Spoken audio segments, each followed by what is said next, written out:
Hello guys, good morning. Sorry, এখন তো বিকাল 5:30 বাজে। ইফতার টাইম হয়ে গেল। ঘুম থেকে উঠলে কিছুই বুঝতে পারা যায় না, সকাল না সন্ধ্যে। একটু বাইরে বেরিয়ে দেখি কিরকম সত্যি সকাল না সন্ধ্যেবেলা। এ তো বিকাল বেলা হয়ে গেছে, সন্ধ্যেবেলা লাগছে। Good evening. যা একটু ঘরের ভিতরে ঢুকে পানি খাই একটু।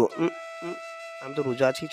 নাউজুবিল্লাহ, আস্তাগফিরুল্লাহ। দেখতে দেখতে ইফতার খাওয়ার টাইম হয়ে গেল। চলুন গাইস, তাহলে ইফতারটা খেয়ে আসি, রেডি হয়ে যায়। এ কি, আমার R15টা কোথায়? সবাই ভাববে R15 মানে কি? R15 মানে আমার এই চপ্পলটা। আমার চপ্পলকে আমি R15 বলি। এই যা চপ্পলটা কোথায় হারিয়ে গেছে? নিশ্চয়ই সেই কুত্তা দুটো নিয়ে পালিয়ে গেছে। আমাদের ঘরের মুখে দুটো কুকুরের বাচ্চা থাকে, বুঝতে পারলে? তারা খুবই বদমাশি করে। শেষ পর্যন্ত আমাদের R15 দুটো পেয়ে গেলাম। তাহলে ইফতারের জন্য মসজিদে রওনা হয়।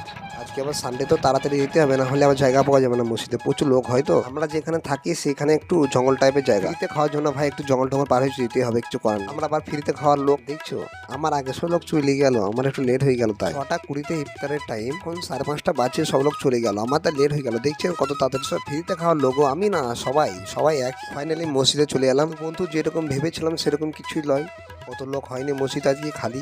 আজকে অন্য জায়গায় একটা ইনভাইট আছে, সেই জন্য মসজিদে খুব কম লোক গিয়েছে। তো বন্ধুরা একটু হাতে হাতে আমিও কাজ করে দিই, একটু মসজিদে বসে বসে খেলে হবে না। তো বন্ধুরা শরবত ঢালা হচ্ছে, সেই শরবতটা আমি সবাইকে দিয়ে আসবো। তো বন্ধুরা ইফতারের টাইম হয়ে গেছে, এবার সবাই হাত তুলে দোয়া করছি। আমরা সবাই খাওয়া দাওয়া আয়োজন মোটামুটি ঠিক আছে, আলহামদুলিল্লাহ। ফ্রি খাবার এর চেয়ে বেশি আশা করা যাবে না। আজকে একটু মসজিদে লোক কম হয়েছে, সেই জন্য 3টি প্লেট একসঙ্গে নিয়েছি। মসজিদে আজান দিচ্ছে, এবার আমি ইফতার করব। সেই স্বাদ, দারুণ সুন্দর লাগছে, আলহামদুলিল্লাহ।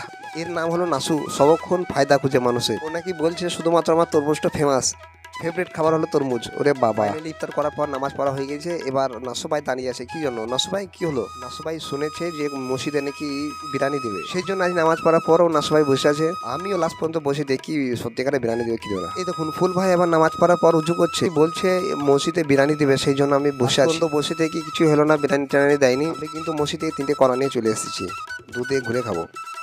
এটা ছিল রং ইনফরমেশন।